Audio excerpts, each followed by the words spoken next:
like the combat is super dumb, and the monsters you fight are not savvy to anything. You're just like wailing on buttons, and then the Sonic, like the daytime running fast parts, practically play themselves. Like, am I just supposed to like hand this to a 6-year-old and go like, here you go, knock yourself out, and they're supposed to be satisfied? But like, do they care about Sonic in the first place? Like are they trying to appeal to a new generation, or trying to appeal to the people that grew up with Sonic? Because I can tell you, as someone who grew up with Sonic, that doesn't work. You're killing it. But does the other end work? Like, is the cartoon still around? No. Okay. I think there's another one. Is there a Sonic? There's a Sonic X. There's some sort of Sonic cartoon on the air right now. Yes. But so there you go. So yeah, like maybe it's for those guys. Maybe it's for those guys. I think they're just trying to find some gameplay formula that works in the modern days for Sonic Here the is Hedgehog. the gameplay formula that works for Sonic the Hedgehog. A lot of people have spent a lot of time thinking about how they would fix the Sonic series. But you've got it. I've got it. You've I figured it out. Are you going to give this away I for have free? cracked the code. I'm going to give it away for free. Open source. Right here? Here is how you fix the Sonic the Hedgehog series. World exclusive. On this podcast? Here's how it happens. Lay it down. Stop making Sonic the Hedgehog games. Perfect. Period. Point Nailed blank. it. Done. Boom. Finished. For free. Yeah, there you go. Free advice. You are done. Stop making Sonic games. Start making Alex Kidd games, or come up with some other mascot. Because I have no good memories of Alex Kidd, so it's not He's got big ears and a big fist, and he plays rock paper scissors. That sounds pretty kick-ass to me. nothing to sully there. He goes to worlds full of ninjas. He eats rice balls. He goes to Shinobi World. He goes to High Tech Land. His last name has 2 D's. His last name has 2 D's in it. But straight up, Sonic the Hedgehog is dead. Like there's nothing to be gained from like constantly bashing that license against a rock and hoping that money comes out. Like there's nothing left. Stop. How did Mario survive? By changing it up? Well, first off, there have been 3 proper Mario games since they went 3D. Okay. There have been about 18 Sonic games since, like they've been trying with much greater frequency than Mario did. To get so this? I think the thing in Mario's advantage is that there's only a few memories, and like Super Mario Sunshine wasn't awesome, but it was so long since that happened, and the last thing you remember is Super Mario Galaxy, which was awesome. Yep.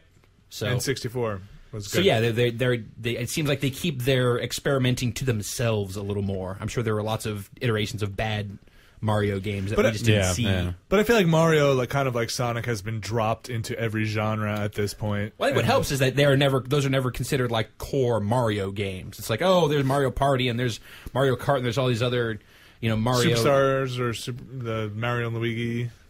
Thing. Luigi. What? Luigi. Where does anyone call him Luigi? In my head. What world? What part of Long Island? Where do I have to... Where do you have to hang out for that to happen? It's where the pizza folds, because it's thin and floppy. They've done the Mario RPGs. They've done a bunch of other stuff that has been peripheral to the Mario experience. Also helps that most of those games are pretty good. They are pretty good. That's what I'm saying. So you think it's just not so much the character as just make good games? I don't know. Well, I think the character, is very much a product of the '90s. It's like he's the blue blur. He's Sonic the Hedgehog. He's fast. He's got attitude, baby. Like that doesn't play anymore. So it's like as a result, they come out with all these cartoons where he's just become like dumbed down, like weird kids thing. Not that he was ever like super edgy, but at the time it seemed like edgier than Mario. That was like, the point. That guy, if you stop moving, he taps his foot impatiently. Man, that's edgy. Blast He's a processing. rude dude. That's right, and he does what Genesis isn't. Nintendo is what Genesis isn't. That's wrong. That's not. That's a backwards. Whatever. So yeah, it's just like that character. I don't think works outside of the '90s. So he's got to cash it in. That's it. That's it. Sonic retired, goes hang out, starts to cancel the new 90210. Cancel Sonic the Hedgehog. That stuff is from the *90s. Leave it there to die. You're gonna start an ostrich farm with Bonk and just kind of like bring back emus. Bonk. Like they should make a new Bonk game. I think they are. Are they? Who? I think they Who are. is making a new Bonk game? TurboGrafx. TTI, Turbo Touch Industries. I got a good idea. We could bring this back, dude. It's been years. Someone is totally, because I remember it was right around the time that. Nick writes in to comment again on our ongoing zombie cyborg conversation. Yep. And he submits that the husks from Mass Effect are totally cyborg zombies. Those are the dudes that the Geth like throw down onto their weird spires, and then they drain the life out of them, and then they fill them with technology juice. What do you think? Those people, what's keeping them alive, though? Is it a zombie virus or the technology? I think that since those people they're dead, right? Or no? Are they not quite dead by the time they're turned into? Well, maybe they're not cyborg zombies so much as they are cybernetic zombies, because their zombieism is technologically based. Right. It's not a virus or, no one threw... Could be a nanovirus. No one threw a weird body into a cremation thing and then it all got in the air and everyone turned into zombies. That's just straight up cyborg.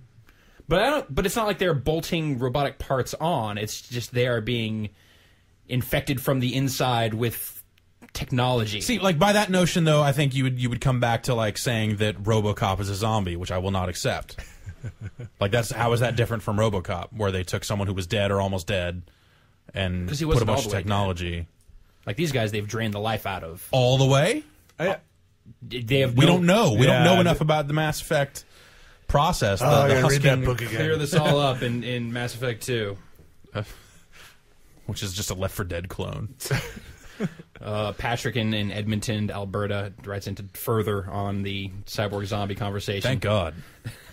But this one's never going to die like a zombie. In regards to the zombie cyborg dilemma, what if in the process of becoming a cyborg, the subject became brain dead, at which point the body function is then regulated by a computer? I would then call that a zombie cyborg. What now? So was Terry Schiavo a cyborg at one point then? Is that where we're going with this? Because that's... She was cyber... I think a little bit. She was a little cybernetic. Except it wasn't built in. But that's just a limitation of today's technology. I feel like this is easy for me.